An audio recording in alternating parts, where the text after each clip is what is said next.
할렐루야.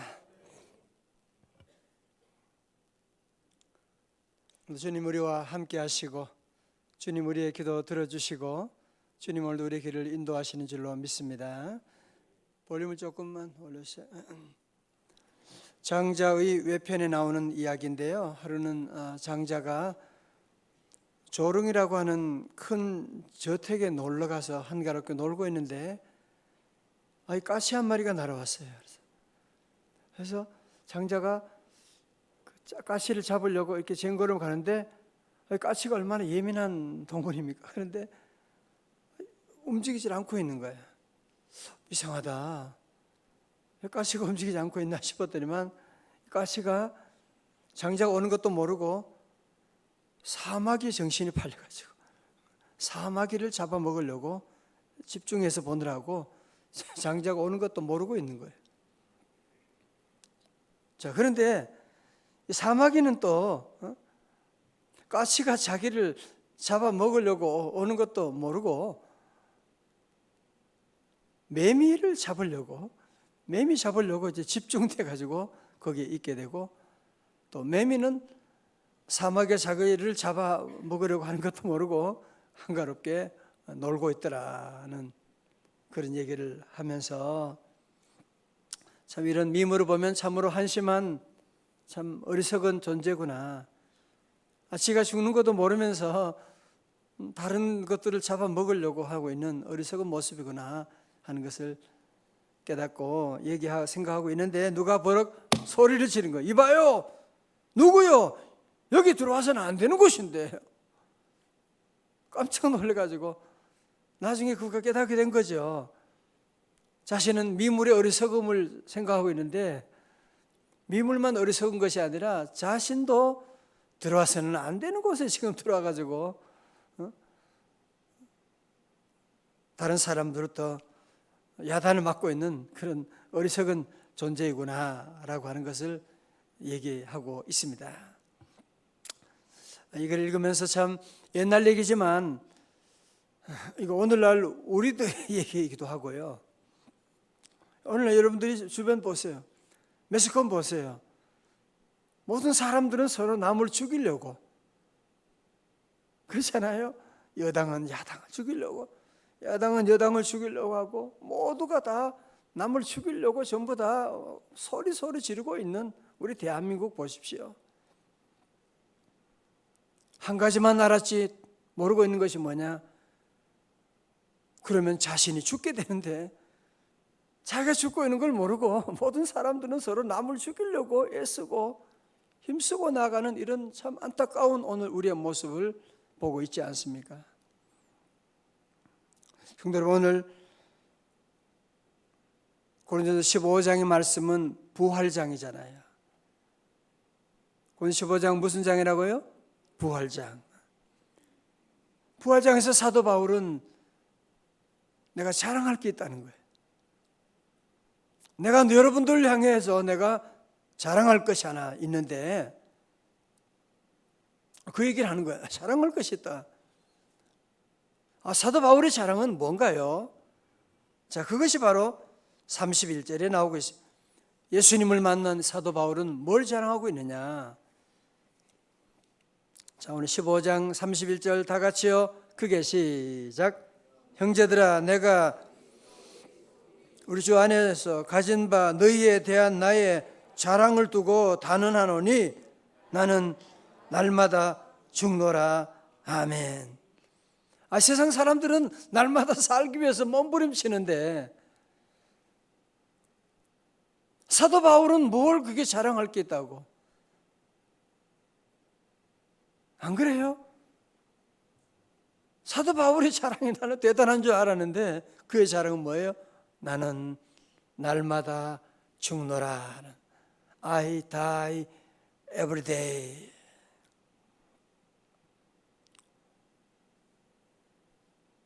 좀 이상하지 않습니까? 내가 죽는 게 무슨 그게 대단한 자랑이라고. 자, 여러분이 새벽에 이 문제 한번 보세요. 왜 사도 바울이 나는 날마다 죽노라 이런 것을 자랑하느냐 하면 여러분 그 이유가 있습니다. 사도 바울이 정신 나간 사람 아닙니다. 자, 볼까요? 15장 3절의 말씀.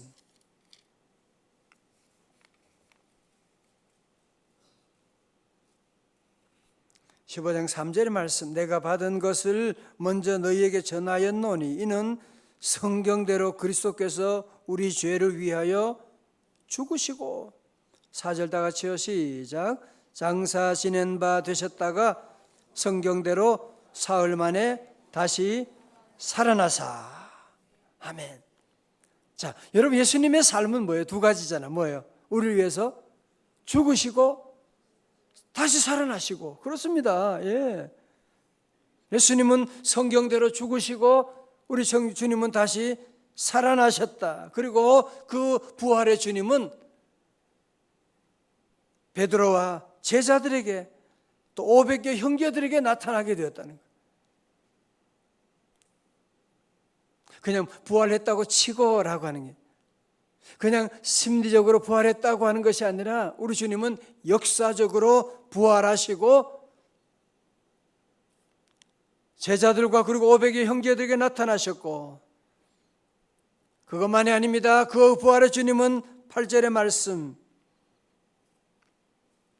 부활의 주님 맨 나중에 만삭되지 못하여 난 자 같은 내게도 보이셨느니라 말씀하면요.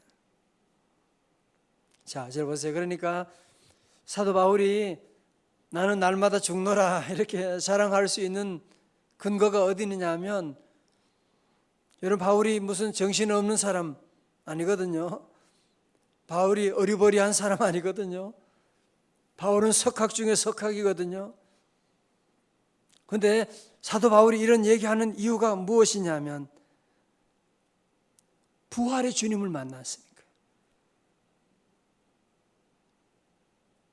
세상에 많은 사람은 죽음밖에 모르는 거예요. 아, 죽으면 끝이다. 무덤에 들어가면 끝이다. 그렇게 생각하는데 사도 바울은 그것이 아니고 우리의 죽음 이후에 우리에게는 부활이 있다고 하는 사실을 깨닫고 부활의 주님을 직접 내가 만나게 되는 부활의 신앙을 가지게 되니까 이 세상의 삶도 보지만 우리에게는 영원한 하나님의 나라가 있다고 하는, 부활 이후에 영원한 삶이 있다고 하는 것을 그는 깨닫게 되고, 그러니 잠깐, 여러분, 예를 들어서 학생들이 고등학교 3년 힘들지만 3년이잖아, 그죠?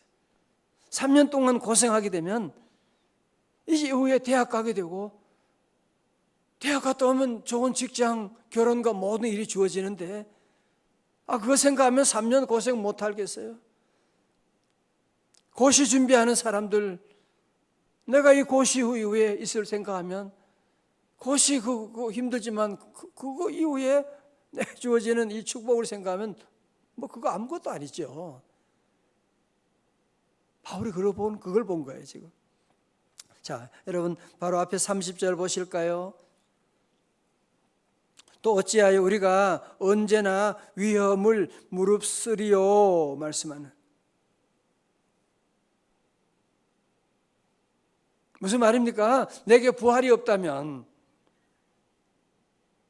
내가 다시 살아날 수가 없다면, 내가 날마다 죽노라 왜 이런 바보 같은 소리 하겠냐 이거죠.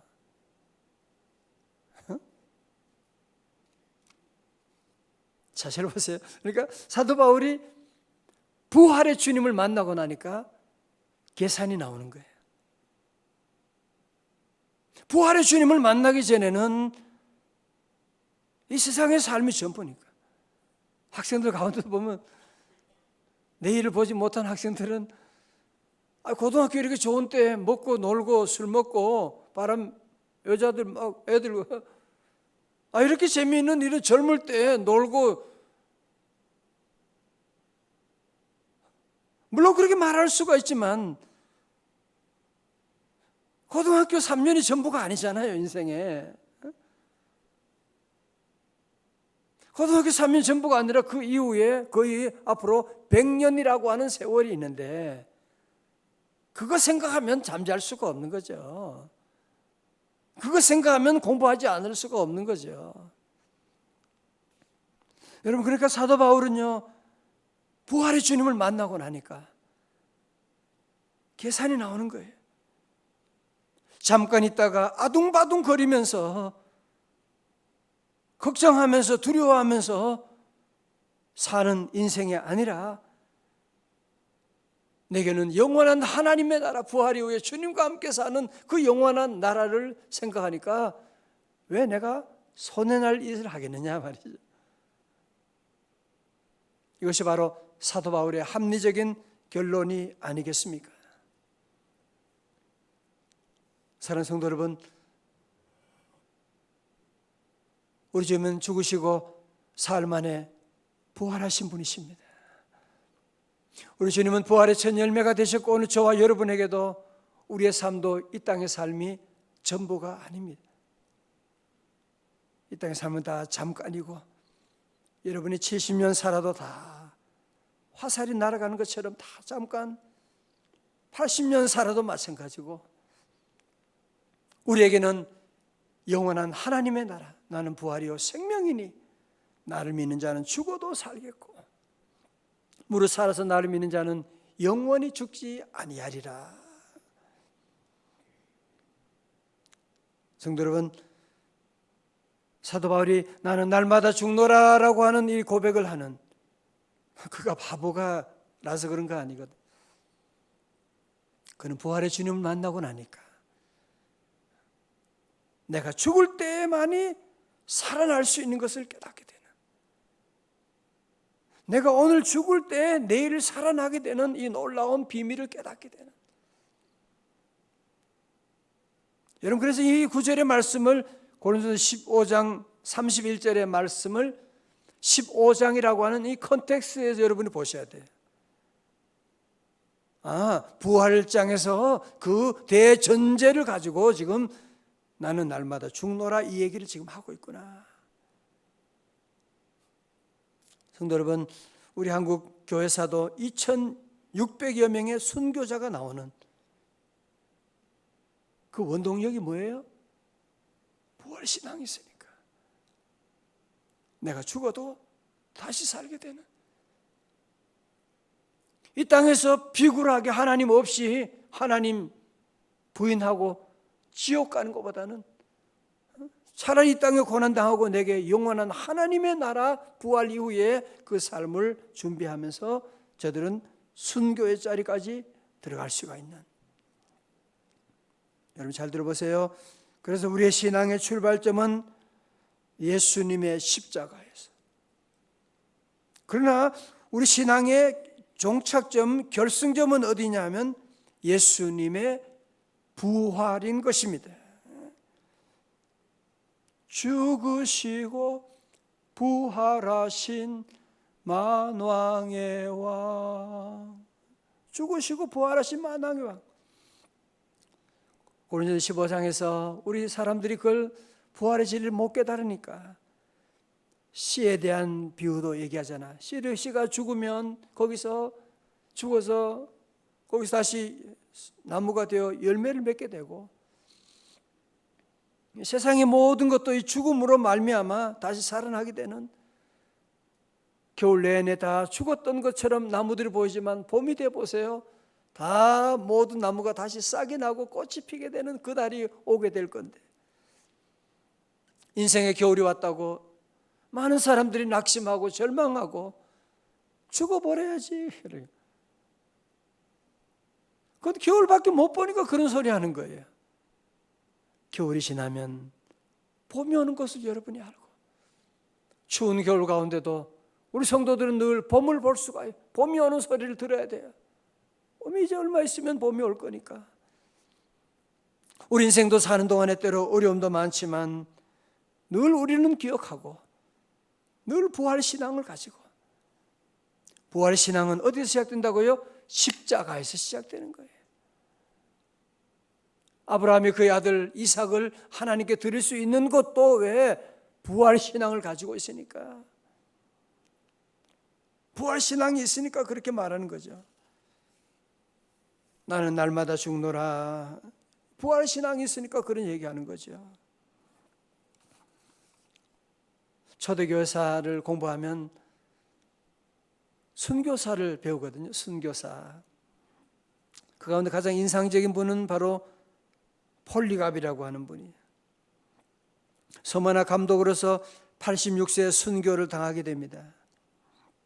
그가 화형에 처해지는 순간에 로마의 군사들도 신망이 높고 존경받는 인물이었던 그를 죽이기를 싫어했던 모양입니다. 그래서 그에게 찾아가서 당신이 예수를 안 믿는다고 한마디만 거짓말하세요. 그럼 우리가 살려줄 테니까. 그때 서머나의 위대한 감독 폴리갑은 다음과 같이 유명한 말을 남겼대요.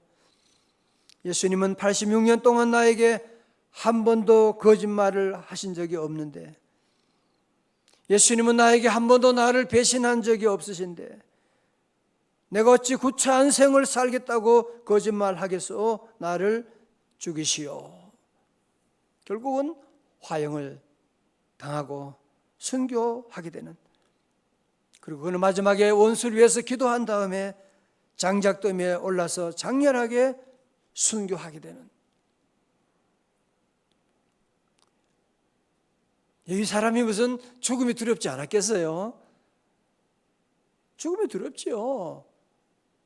불타는 거 두렵지요. 그러나 죽음보다 더 분명한 또 한 가지 사실은 뭐예요? 부활이라고 하는 사실. 부활 신앙을 가지니까 나는 날마다 죽노라 라고 하는 고백을 할 수가 있었던 거죠. 성도 여러분, 새가 날개 때문에 얼마나 힘들겠어요. 나는 날개만 없으면 좀, 아니 날개 뭐야 이렇게 무겁게 했는데 나 이거 뭐야 생각할지 모르지만 그 날개 때문에 날아갈 수가 있는 거죠. 배는 돛을 달고 다니면 이게 뭐예요? 왜 이렇게 무겁게 이거 뭐야 툭 튀어나온 게 뭐야 라고 할지 모르지만 그 돛을 통해서 바람을 이용해 항해할 수가 있는 거죠. 오늘 저와 여러분에게 있는 여러 가지 많은 모양의 십자가, 어떤 때는 내팽개치고 싶은 그런 때가 있지만 여러분 그 십자가 있으니까 기도하는 거 아니에요, 그죠? 십자가 때문에 주님도 사랑하게 되고 십자가 때문에 내가 교회를 떠날 수가 없게 되는 것이고, 그리고 내게 주어진 십자가 믿음으로 여러분이 늘 지고 나가 나는 날마다 죽노라 하면 거기서 끝나는 게 아니에요. 날마다 부활하게 되는 놀라운 은혜가 우리 모두에게 임하는 줄로 믿습니다. 날마다 죽는 자에게 부활이 오는 거예요. 여러분, 그래서 우리는 늘 신앙생활하면서, 신앙생활만 해죠, 부부관계도 마찬가지죠, 자녀 키울 때도, 회사 생활할 때도 마찬가지죠. 정말 성질대로 한번 소리 지르고 뒤엎어버리고 정말 그렇게 하고 싶을 때가 얼마나 여러분도 많습니까? 그죠? 한마디 하면 다 끝나버리는 그 오늘 말씀을 기억하고, 고린도전서 15장 말씀, 나는 날마다 죽노라. 갈라디아 2장 20절 말씀, 내가 그리스도와 함께 십자가에 못 박혔나니 그런 적 이제는 내가 사는 것이 아니라 오직 내 안에 그리스도께서 사시는 것이라. 날마다 우리 성도들은 나 자신을 십자가에 늘 못 박는 삶, 내가 그리스도와 함께 십자가에 못 박혔나니, 오늘도 내 입을 십자가에 못 박아야 돼. 자꾸 엉뚱한 얘기하고 원망 불평하고 남을 비난하려고 하는 내 입을